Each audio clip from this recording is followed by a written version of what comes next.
Yeah, I'm curious where everyone is. I see some people typing in, so if you'd like to add where you are in the world. Yeah, the Netherlands, where I am at this time.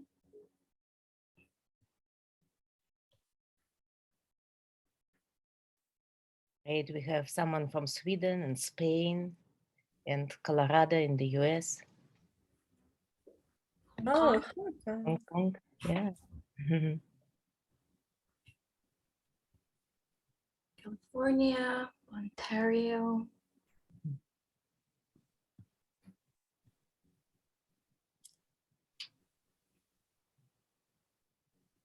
More from Canada, the US.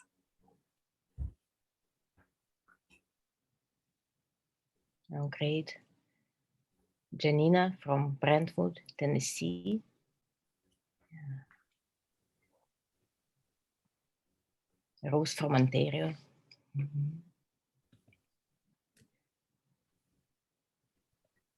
I think we're at the top of the hour, but people may still be joining.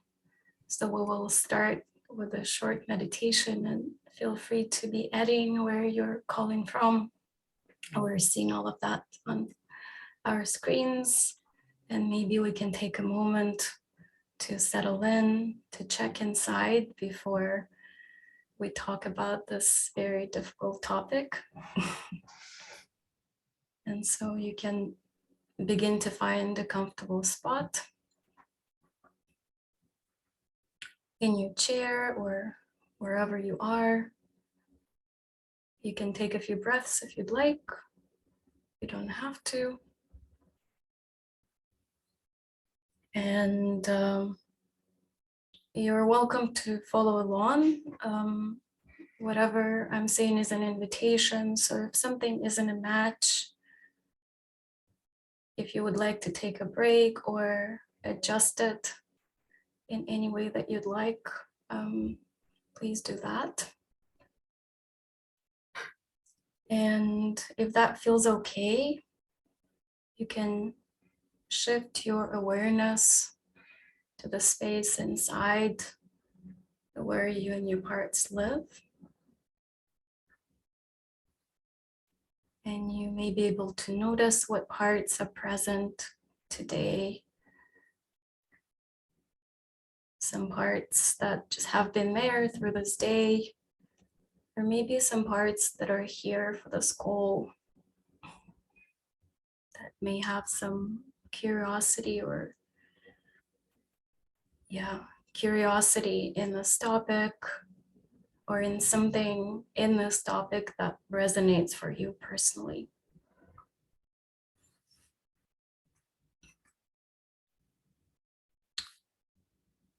And so notice if there might be some parts, knowing what we're going to talk about, that are feeling nervous, anxious, or unsafe. Maybe not. Are there any parts that are getting ready for action, for help, for getting more information?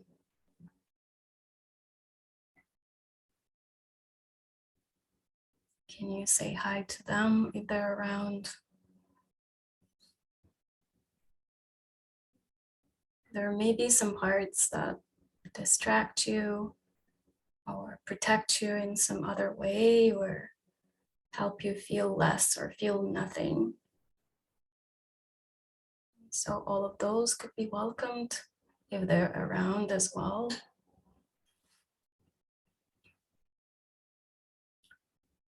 Other parts that resonate with some of the pain of what's happening, some vulnerable parts. They don't have to be here, but if they are, and you're comfortable with that, you could welcome them too.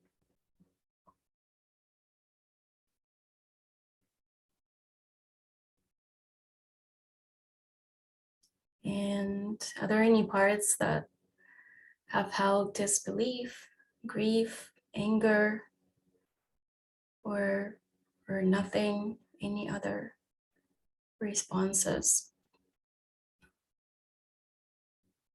to the workshop that you watched on the legacy burdens of Ukraine, Russia, and Poland, and the Russian-Ukrainian war, and how it impacts you and the world.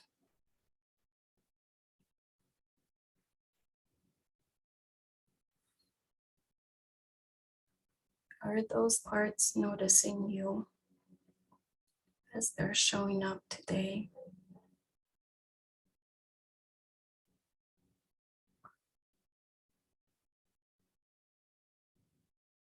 Is there something that they would like to share with you privately? Or perhaps to ask here in the space? As we will have this hour for some questions and discussion.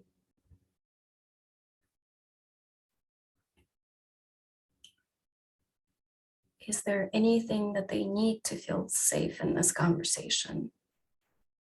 From you or from us?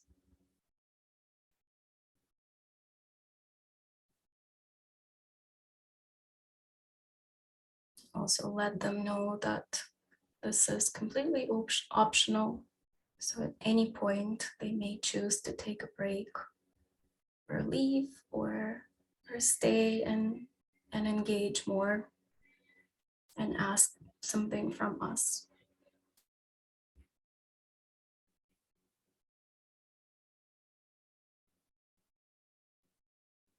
So notice if that feels okay for everyone inside.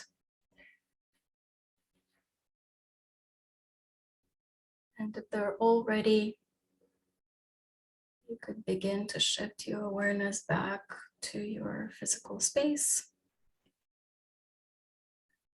to the space of your room, and the virtual space of the screen of all of us here today.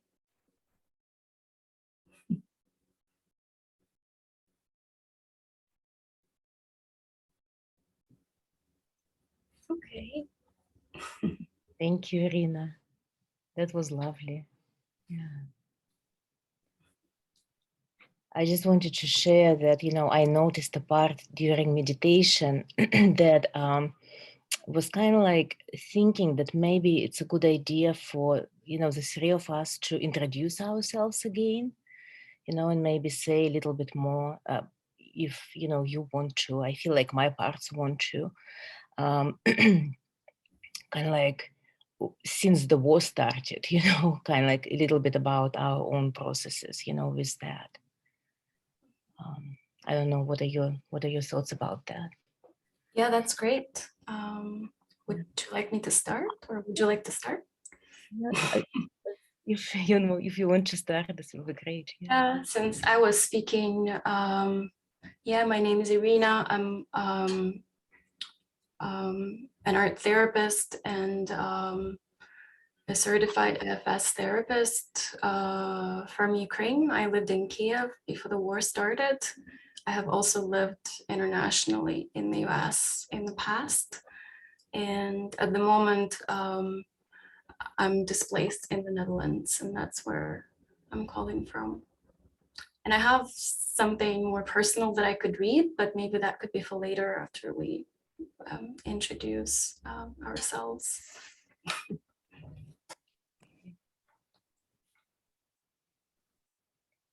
Lisa, do you want to go? Do you want me to go? It's okay for me to go, or you, but I have my microphone now on, so I can. I'm Eliza. I'm born and raised in Poland, and all my family is in Poland. I never lived for a long time abroad, and I'm proud of my nationality. I'm okay with it, and I'm IFS practitioner, and I work with clients for 4 years now. My name is Irina Diankova, and I am originally from Russia, born and raised there, and spent, first few years of my adult life there. And for the past 20 years, I have been living and working in the US. And I'm also certified IFS therapist, as Iryna is, and working with complex and developmental trauma survivors in my practice.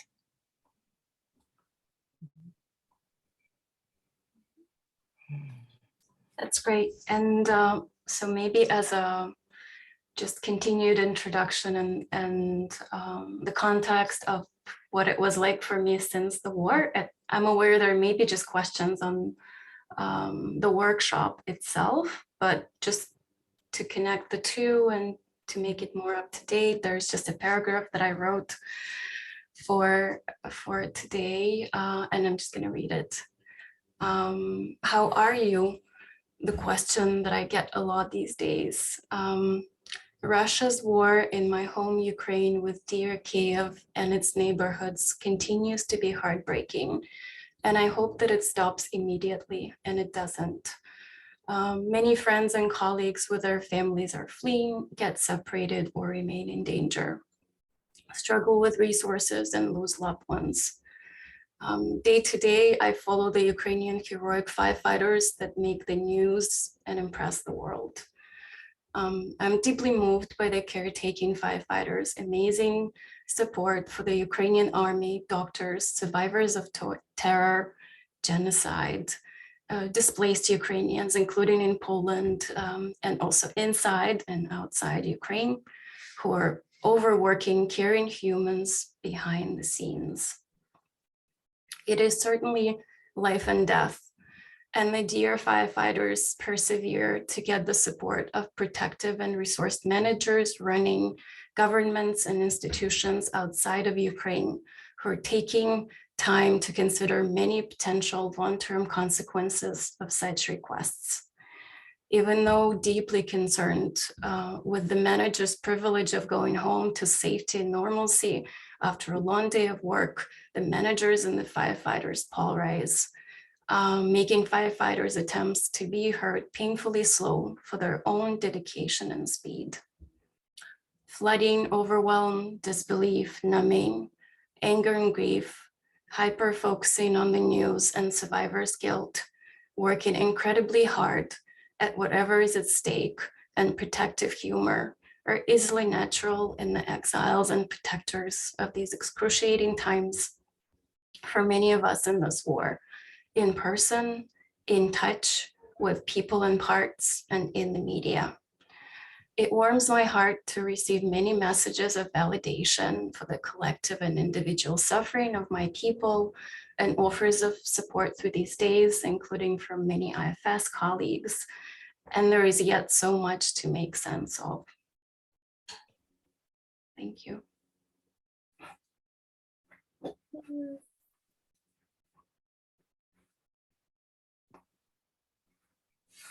Yeah, thank you for sharing, Iryna. Yeah. Eliza, do you want to share? Do you want me to share? Yeah. It was very warm feeling that I have when I heard Iryna. And in Poland, we feel like we are a part of this conflict, like our hearts are with Ukrainian, and we do everything what we can. We have a lot of refugees. I think that about 3 millions at these days in Poland, and it's really moving for us. And I see many of my clients that their parts are moving about this conflict. So it was very strong for me. Thank you.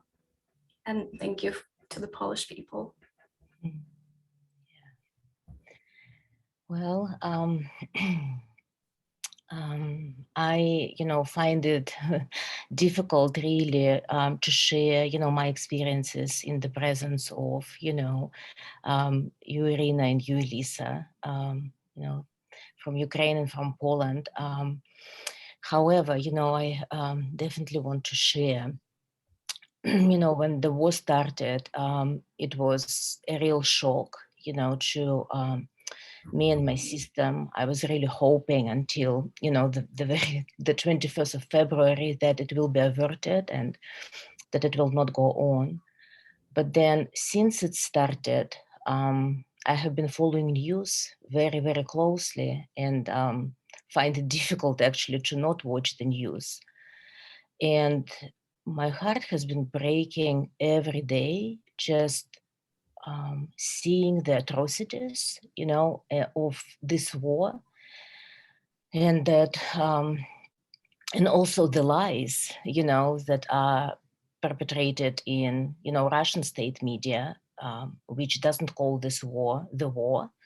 It calls it special military operation.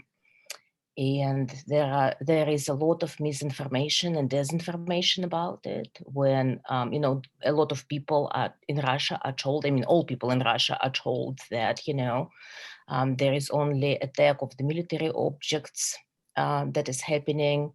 There is full denial of, you know, all the atrocities that are perpetrated against civilians. You know, there is just denial of war. And so my heart is breaking both for Ukrainian people who are suffering right now. It's also like, I also feel a lot of, I'm also inspired, you know, by the courage of Ukrainian people and how like people in Ukraine came together to protect their land. There are so many beautiful stories of, you know, courage and just help and support and all of that. And my heart is breaking for Russian people, and that, you know, are very polarized right now. My heart is breaking both for those who are against the war, but they feel trapped in Russia and they, for one or another reason, cannot leave. And for those people, you know, who are supporting the war on the basis of, you know, lack of information or disinformation that they have. So yeah, that just, I'm definitely deeply affected, you know, by this war and everything that is happening in it. And feeling lots of, you know, the feelings go up and down on the roller coaster, and, you know, but the major feeling that has been carrying me, I think there was a question of like, that I'm seeing in the chat, how do I stay balanced, you know? I'm not balanced. I don't stay balanced. I cannot call it that way. I'm on a roller coaster. But the major feeling that has been carrying me through and allowing me, you know, to support others in this situation is rage. And, you know, rage really is giving me right now strength, you know, like I feel enraged and just so enraged by, you know, the war and the aggression and what is happening. So, yeah, thank you.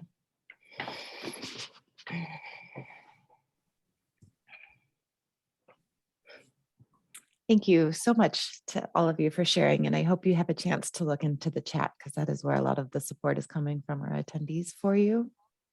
If it feels okay, we can segue. Thanks for answering that question from the live board this morning, but there were a few questions that were submitted before.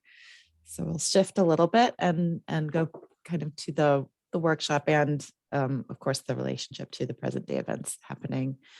One question that came in is, hopefully you can answer, what are the most effective ways we can get our religious groups involved in supporting Ukrainian trauma, healing, or maintaining efforts? I think I can speak to some of that because I end up being a point of contact for a lot of my international friends and colleagues who are looking for ways to support Ukrainians. I think if you are outside of Ukraine, it may be best to connect with a Ukrainian church or a community in your area organizing to support either Ukrainians in Ukraine or displaced people, and it's usually both. So by connecting with them, you would find what the needs are on the ground, what is already done, and what is needed. And through that, you would also meet a lot of Ukrainians and volunteers who are in touch with Ukrainians in Ukraine. So you would have sort of a direct way to support small efforts on the ground in Ukraine, which is, if you do support, the resources will usually go there faster than supporting larger organizations, even though they have a, an important role to play as well.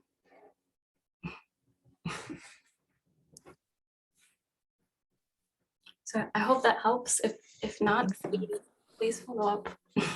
Yeah. So we've got some longer questions with some sharing, so bear with me as I read them. One says, thank you for the workshop. My husband is Polish and I lived in Poland for 2 years. I appreciated the workshop to support my own personal work supporting others, and given what is happening now in Ukraine and the ongoing collective healing that is needed. I resonated with so much of the cultural and familial burdens that were shared, even though I'm not of Eastern European descent. I'm white, Anglo-Saxon, and my family in direct answers didn't live in war or repression.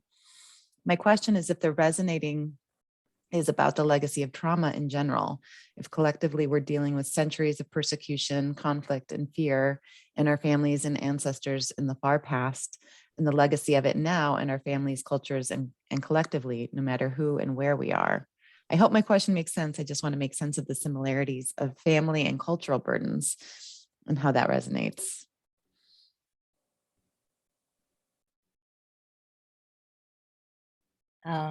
I can speak to that. I can start, and maybe then, Lisa, Iryna, you can add. I definitely think that, there is a legacy, like common human legacy of war. And of course, like there has not been lack of war in the human history. Pretty much every country and every culture has been affected at one point or another by the war. I'm kind of like the perspective that I've heard, that I share from, Thomas Hubble, who does a lot of work on collective trauma, the perspective that, like we all as humans, share consciousness. So we have, of course, human consciousness, but then we have ethnic consciousness, family consciousness, and so forth.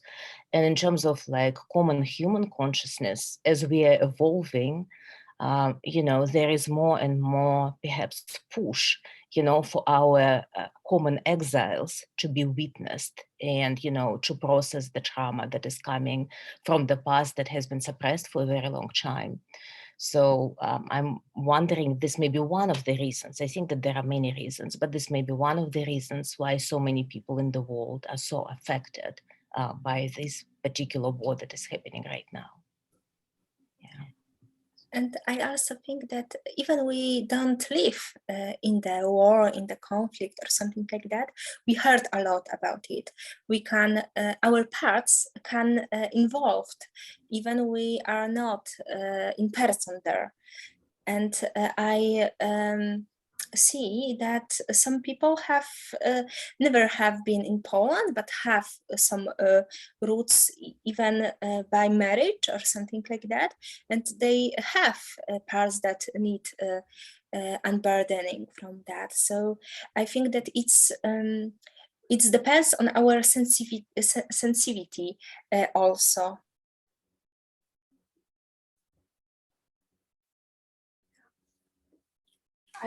I also want to add that the social media and the connectedness of the world makes everything so much closer, and the technology, and Ukrainians have grown to be more connected, and there's large Ukrainian communities in a lot of places, and they're making it more visible that way, more personal than maybe so many centuries ago. Wars were happening, but they were in one area, and like you didn't get the video of every atrocity every day to witness.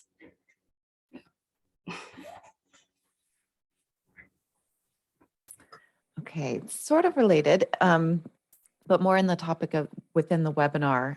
It says, in addition to legacy burdens or observations, cultural burdens, common parts, messages, and myths, have you discovered from your research, observations, and experience any presentation of physical symptoms or manifestations or diseases that are common among Eastern European trauma or war survivors and their descendants?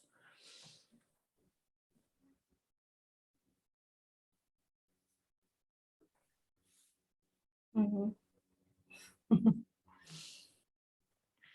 it's okay to Well, yeah, Eliza. I just want to say that it's hard to say, in fact, because we don't have studies about that. It's not so, especially I have many clients with many symptoms, physical symptoms, but it's not common in every people. So I can't assume that it's common for people who lived in these times and have these burdens. And I think that it's a bit individual, and for me, I need more perspective to answer this question, and some studies. I don't know how well researched this is, that just may be my opinion and the information that I've come across, but the life expectancy is certainly shorter in Ukraine than in the rest of Eastern Europe and compared to Western Europe. So I don't know if that may be part of the legacy, because we know that, you know, trauma leads to all kinds of, you know, habits and disease that would ultimately impact the quality and the length of life. And my mind goes to the work of Nancy Sowell. And so, you know, anything connected to inflammation and also kind of the impact of insecure attachment on the body, that I think would be much more common among the people that I know in Ukraine than in other places, in part maybe because of all of the non-processed legacy and how it seeps into you know, the daily lives and the common practices of taking care of kids, personal and institutional. Yeah, and like in particular, you know, I've been reading, of course, everywhere men, I think, live a little bit less than women, but in Ukraine, the gap is bigger. And so like cardiovascular disease, which is highly linked to, you know, early trauma and stress. And also I've come across some information that, you know, men tend to neglect their self-care and, you know, doctor's appointments more than women. So this is interesting to look at the different coping strategies and reactions to legacy, but also ongoing stresses in Ukraine, knowing that, you know, this war started in 2014, right? So, and before then, there was also the breakup of the system, which was USSR, which for Ukraine was a move in the direction that it wanted to go, but it was a big economic stress with also lots of, you know, people that have been called lost generation in some ways, because they've just started their lives and then suddenly they've lost their livelihoods and income and savings. So yeah, you know, all of that. And I don't know if it's been totally researched, or maybe I'm not aware of it, but there's some things that I'm noticing that just point towards various consequences of early childhood trauma coupled with legacy and ongoing stressors of the society. I would like to add a couple of things. Just like Eliza and Iryna, I'm not aware of specific research that would have looked at, you know, Eastern European legacy and the physical health. So I can only speak, from my own clinical practice and my own experience. But, what I have noticed, kind of comparing, the clients that I have worked with in Russia versus, clients that I work with in the US, is that there are definitely, many more physical health issues and, and attention to physical health issues as opposed to, emotional health and mental health. And so a lot of people, so to speak, process or store, their emotions that are suppressed in the body. And then the body presents, with all kinds of symptoms, of course. So there is this process of somatization that is very common and normal, and culturally, I think, is kind of more appropriate, maybe, way of, processing and storing emotions in Russia. And of course, as a result, there are, all kinds of physical health issues. And, as Iryna said, it's similar in Russia. There are lots of cardiovascular, problems and disorders, as well as lots of autoimmune autoimmune issues and diseases and chronic inflammation. But again, this is just based on, kind of my own practice and my own observation, and not on any kind of study that I have seen.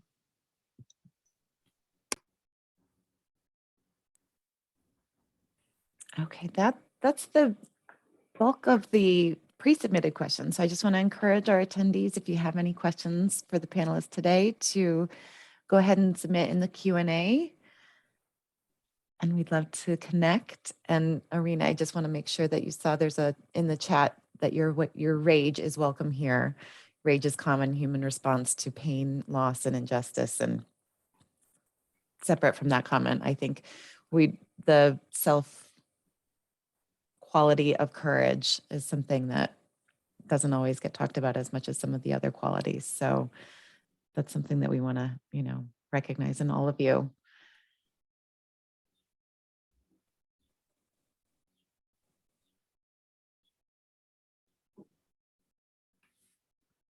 And also maybe, you could ask questions about what comes up for you. You could just share what comes up for you on this topic, either the legacy piece or the ongoing piece. Do you work with Eastern European clients at this time?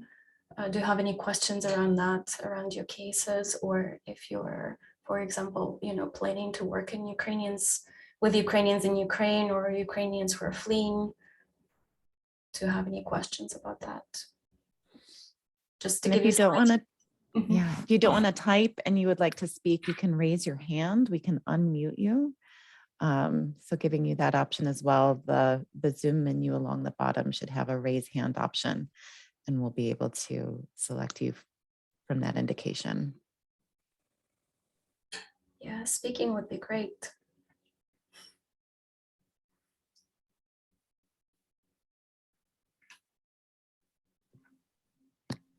Well, while we are waiting for people, to come up with questions and to speak, I just wanted, to share something that I have been thinking about, since the war started, and, going back to the presentation that the three of us, created for the conference, that to me, it seems like, this war is just such a reenactment, of unprocessed trauma, unprocessed cultural trauma, and actually all the traumas that we have talked about, in our presentation, I think are contributing, factors to this current active ongoing war. So, one of them is, Holodomor, and just genocide of Ukrainian people in the Soviet Union that has never been recognized in Russia. It's been recognized in Ukraine, but it has not been recognized in Russia. So that's kind of one factor. Another factor is Stalin's repressions that, again, has never been recognized, it has been, but in the contemporary, in the, past 20 years of Putin's rule, this has never been really talked about and looked at and witnessed and processed.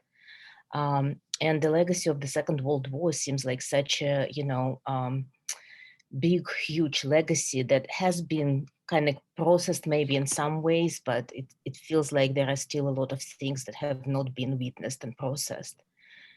And so, yeah, it's just for me, it's another kind of call towards that society needs to tend to those issues. Like in Russia, a lot of healing needs to happen, a lot of witnessing and healing, of things that happened in the prior years. I'm not sure, like Iryna and Eliza, what are your thoughts about that? And, how do you feel about the connections? Yeah, no, thank you for speaking for that. That definitely resonates. I mean, Ukrainians are re-experiencing generations of being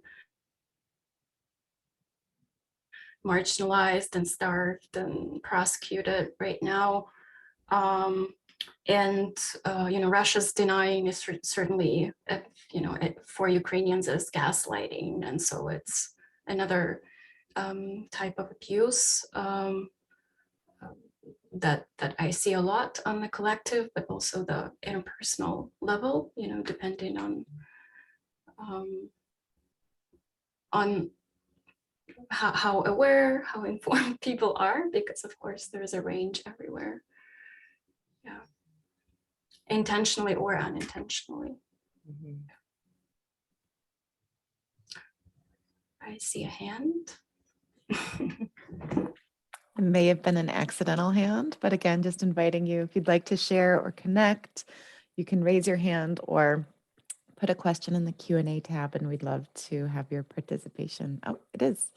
Diane, we will ask you to unmute here and you can speak live. Hey, Yay. thank you, everyone.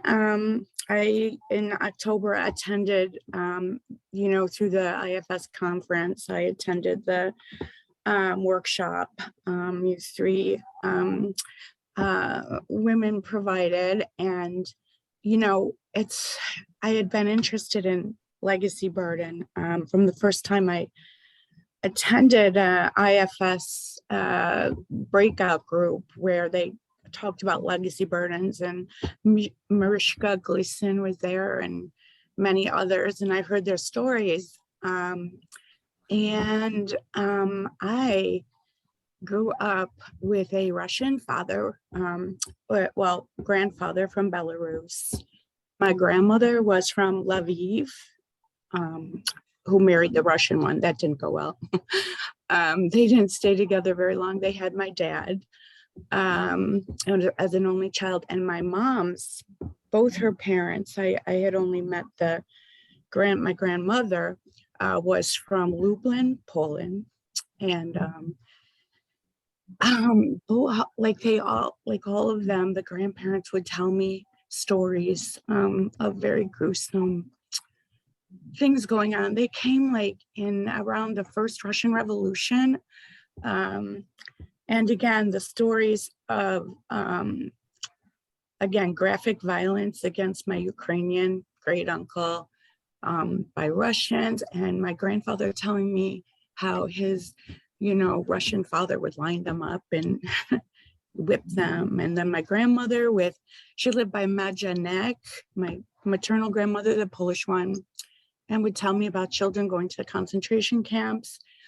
Her siblings were there while she was here. Anyways, I always have carried this grief, I think, about just existence. And I always did not know any people from Eastern European backgrounds. And so I would pretend I was Italian or something because I didn't know anybody. And there was domestic violence, in the family. So I was kind of hiding that. But I just was always aware, I'd say, where's this person from, and that person, and we'll look at the cultural story, and it seemed to manifest itself in let's say first, second generation Americans. So, just being with you, therapists, being with you, I feel very connected. No one else came from those countries. So all my relatives that I never met are in Russia, Poland, and Ukraine. It was just those guys came by themselves. And so I just had 2 cousins here from my mom's side. But again, just carrying this sort of, again, existential angst. And I'm just wondering how, you know, and I've gone to therapy and I am a therapist, an IFS therapist. But, you know, it's like when I'm watching the war, I'm really, you know, just so moved by it. And I feel people aren't. And, you know, they don't get it. I don't know. I feel like I somehow, quote unquote, get it. But I've never wanted to be disloyal to the idea that this stuff has really gone on. Children have suffered and families. So it's like I kind of keep attached to the burden part. So I'm not disloyal in a way. I don't know if that makes sense, but how have you guys been able to find self-energy, I guess, and take care of your exiles? Sorry, I'm emotional, but I'm okay. Does that make sense? Yeah, thank you so much for sharing that and being so vulnerable and honest. That just, yeah, I really appreciate that. Yeah, and I know it's really hard, and especially when your own legacy or personal burdens resonate and you're like literally connected to that part of the world. I don't know if I have any like, you know, quick and magical ways to say that is usually resolved quickly, but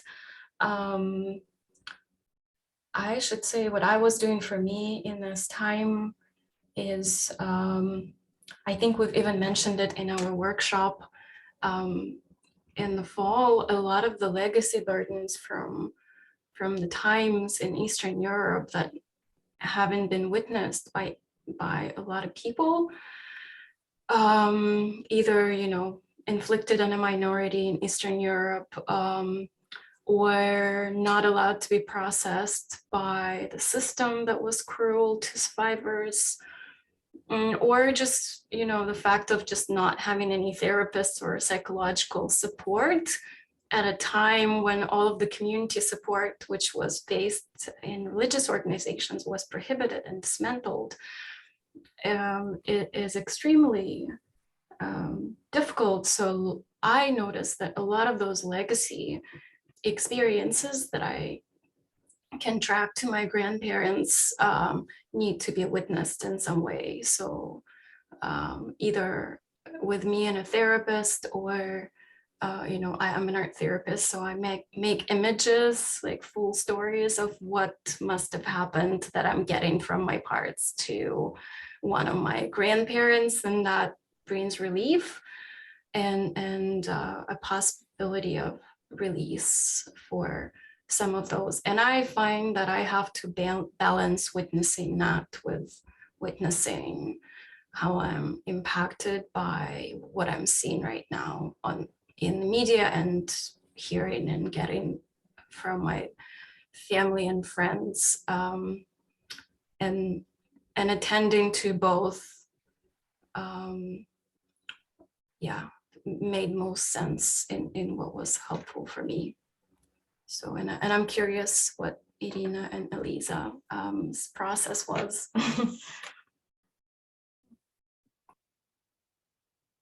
Eliza, do you want to go? Do you want me to go? You can choose what you prefer. Okay, well, maybe I can go and then, you know, you can add. I think that for me personally, you know, this, you know, dealing with this cultural and legacy traumas from Russia is probably a lifelong journey, unless, you know, something dramatically changes in the culture. And, you know, we will have processes kind of brought into the cultural consciousness for witnessing, you know, with big groups of people.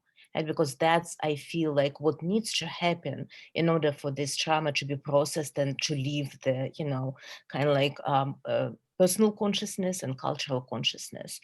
But because there is not much support in terms of cultural processing of, you know, all of those multiple traumas, you know, like generations of them, for me personally, you know, just like I think it could be processed and witnessed on the daily basis, and this would not be enough, you know. So yes, like Iryna said, you know, like I work on it in pieces, you know, and I'll spend some time, you know, kind of witnessing and processing what is coming up for me in my parts, in my own therapy with my own therapist, and then I, you know, kind of walk away from it and do something else and work on something else and process something else. But right now, you know, because of the war and what is happening, it's like it's on my mind a lot. And I work on it in my own therapy a lot. So it's a little overwhelming sometimes, or maybe not a little, just overwhelming sometimes. And, you know, and I also like, for example, like right now, the war that is going on right now, like it first has to end and be over before, you know, like I can even start tending, you know, fully to the impact of it, you know, on, of course, Ukrainian and Russian people, both, and not only them, but, you know, Eastern Europe and all of that. So yeah, just I feel like every reenactment brings more trauma and more work, you know, for the future generations. So, yeah. I resonate a lot with Iryna and Iryna, because I think that it's, for now, we can go with our parts through these hard feelings, to these memories, and just make our therapy. But it's a long life journey. Like, it's, for me, it can't be done today, also because our parts don't feel safe in this moment. Like, it's not a comfortable place for them.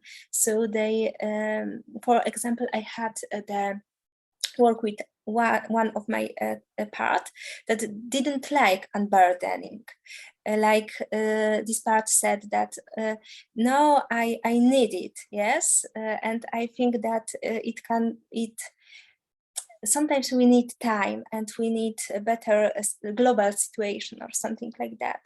But of course we can do work also now in IFS or other kind of group meditation. Also, I like very intuitional dance, because it's connected with body, and it's release some of my attention right now. And the thought that it's with me, it's that when I focus on myself, I can help myself. And also when I work with my clients, it's also a relief for them. So it's, I have a lot of hope in me. Thank you, Eliza. And I want to attend to another piece of this question of, you know, the fear of losing loyalty, and there's some other concerns that I hear often from my Ukrainian clients around unburdening, including legacy unburdening. For example, around like, what if I unburden this protector that has kept me vigilant for a long time, and you know, and the war happens again, and this is even before, you know, and I would be more unsafe because I wouldn't be vigilant and I wouldn't be able to react. And so I always, in responding to that, I hear the deep voice of Mike Elkin saying, you know, I can guarantee you that if you release this burden, you will be able to deal with the war and the ongoing stress much better, and you would be much useful to, you know, your clients and whatever you decide to do to support, for example, the Ukrainian people. And so the same with loyalty, you know, we have to reassure clients' part and our own parts, and just let them know that they don't have to lose the connection or the gifts that they have from their ancestors, and yeah, and the burdens they don't have to keep to preserve that connection. So, and there's, you know, another piece that I wanted to add here, because, you know, in the middle of all of this, right, we're also living our lives. Like for me, I'm adjusting to a new country, which is a huge transition for you. You are still functioning in whatever roles you have in your role in your own life. And so in doing this work, you also end up having to balance, you know, feeling all of this and working with your trauma and functioning. So that's another, you know, important balance. And how can you listen to the parts of you that need to be effective or figure some things out or be useful? And while we're working towards listening to them in the time of crisis, often, like in a situation of domestic violence, when we talk about therapy, right, it may not be safe to necessarily unburden the exiles and the protectors and leave the system vulnerable. You may just stay with your protectors and support them with the perspective of how their intentions and activity is helping them achieve what they're actually trying to do, or balance that out with the self energy that you have in connection with them. Yeah. So what are your thoughts on this, Irina, Eliza? Yeah, I think I, you know, resonate a lot with what you're saying, Iryna. And, you know, I want to add in terms of, you know, loyalty and connection that, you know, sometimes I say to the clients, and I had to say it to myself too, that, you know, as you release, you know, those different memories or even legacy burdens, you lose trauma bond. This is what you're releasing in terms of the relationship. It's release of the traumatic bond and traumatic attachment. And then it frees up the space, you know, for the other kind of connection, for more, you know, heart-to-heart connection, and, you know, for the gifts of, you know, whether it's family or culture or generations, you know, then they can come through. They cannot do that until, you know, the trauma pieces are witnessed and released. And sometimes that helps, you know, just this understanding and hope that we will be, you know, developing a healthier connection as a result of this work. Yeah. And the words that I really like is that when we unburden something, some of our parts that are legacy burdens, we don't forget about our loyalty or who we are. We just give away what isn't us, in fact. And we still have this connection to family, with nationality, with our country. It's not like we just become a new person without roots. Yeah, I don't think we talk often enough about the heirloom, right? If you transform the legacy burden, then you're bringing back in the heirloom of that cultural gift. So hopefully that helps. Thank you all. That was a really wonderful sharing, and hopefully that was helpful for you, Diane. We do have another question here from Susan. I'm so grateful for all of you. Your courageous shares and workshop helped me heal a legacy burden passed on to me through my paternal grandmother's line, who was Eastern European/Polish. To me, she was a stern, cold woman, cut off from our family after my father died when I was 2. My exiles carried the burden of what was wrong with me, that I was unlovable to her, when in reality, she had so much trauma and lost so much. Seeing her through what happened to her and how her parts protected her system has made my relationship towards her blossom. Thank you so much, and compassion to you all at this time. Thank you. Susan, for sharing this. Thank you so much. Yeah. And just in the comments, I'll share, thank you from Vij. Thank you, Iryna, Eliza, and Iryna for your courage to share your stories with us, to help me understand the scope of these legacy burdens. I feel we're all connected and holding our hearts open to support the parts of the world that are in conflict. My parts pray for peace and healing, sending love and light to you all. Looks like we have another hand raised. So Glenn, I will go ahead and ask you to unmute here and you can ask your question. Yes, thank you all, especially Iryna, my therapist from the past. I'm in the US and my ancestry is pretty deep in just American history, not associated with war. But there was mention of war as a common trauma experience.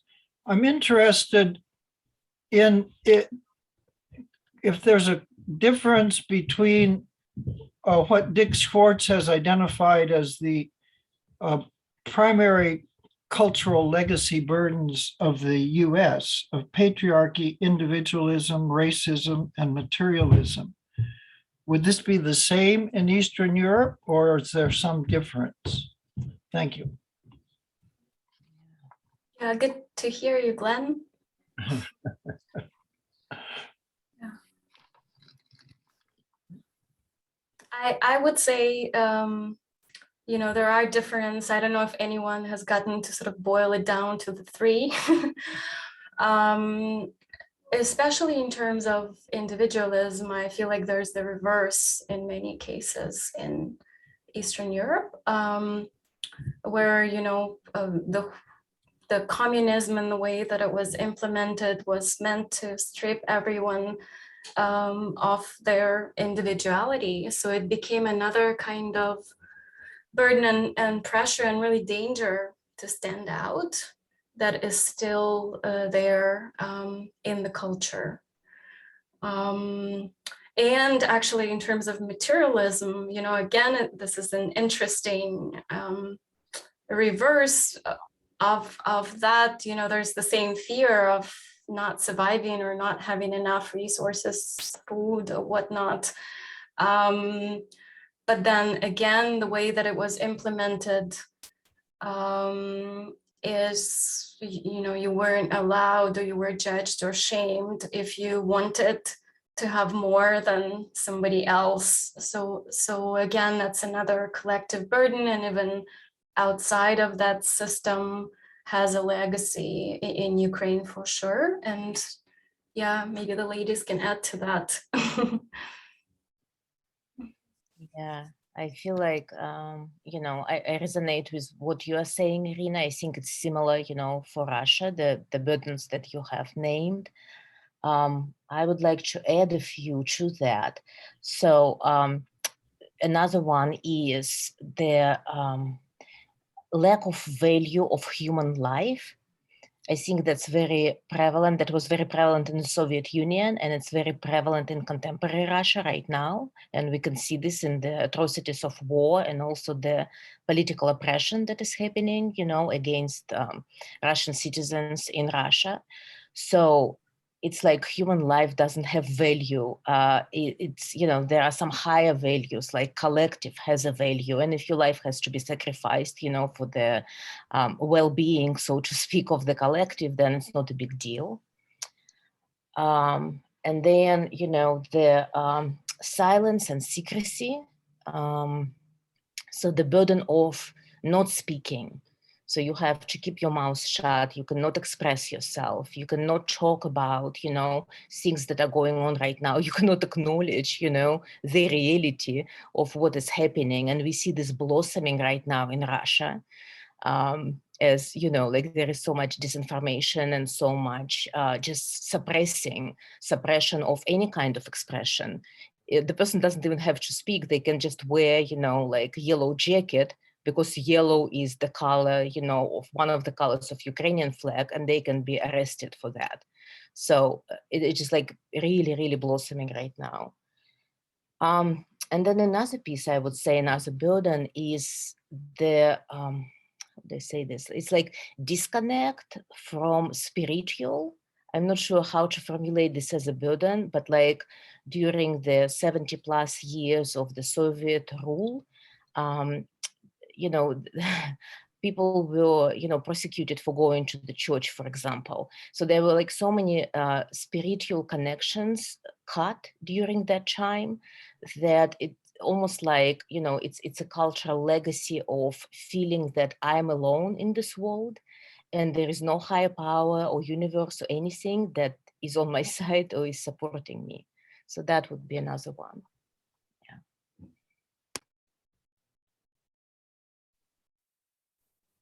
In Okay, Poland, yeah. we have Oh, sorry, quite similar.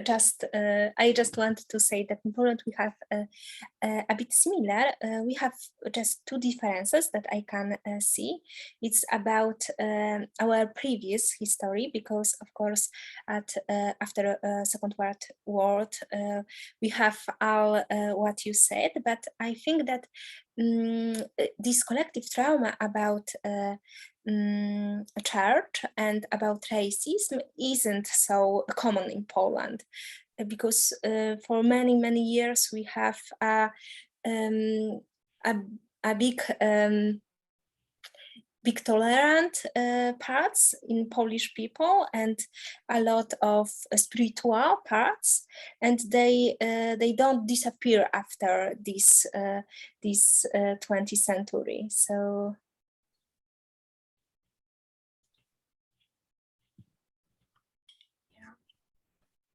So we're getting to the end of our time.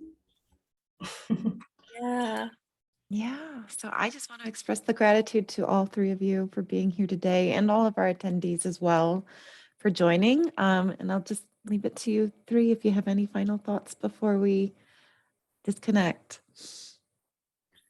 Yeah, I just want to say thank you to everyone who joined us today for your warm curiosity, you know, the questions that you had, and certainly your presence and your attention to my part of the world in this really difficult time. It means a lot. Yeah, I want to join Iryna in saying thank you, you know, to everybody who attended. It means a lot to me too that there is interest, you know, among people who live outside of Ukraine, outside of Russia, outside of Eastern Europe, to, you know, those topics and what is happening right now. I also want to express like really deep felt gratitude to you, Iryna, and you, Eliza, you know, and for the three of us coming together again, you know, despite war. That is very meaningful to me and very, very touching to my heart. So thank you very much for being here and sharing this. Yeah. I'm also very grateful. Thank you. Yeah, and thank you to the IFS Institute and our kind hosts for supporting us with this just space and talking to you all. Yeah, it's been a really lovely time to connect. You know, really meaningful, I think, to a lot of people. If you look at the chat, I'll make sure to save that and send it to all of you if you're not able to see. And we'll follow up. I know Dick is working on a webinar, hopefully with one of our trainers in the near future. So everyone will hear about that, and as much as we can, continue to offer support in some of these small ways. We hope to. So. All right. Sometimes it can feel a little abrupt when we disconnect, but I just want to send some gratitude as well before we say goodbye to everybody. All right. Thank you. Take care. Yeah. Make sure I save the chat and then we'll say goodbye.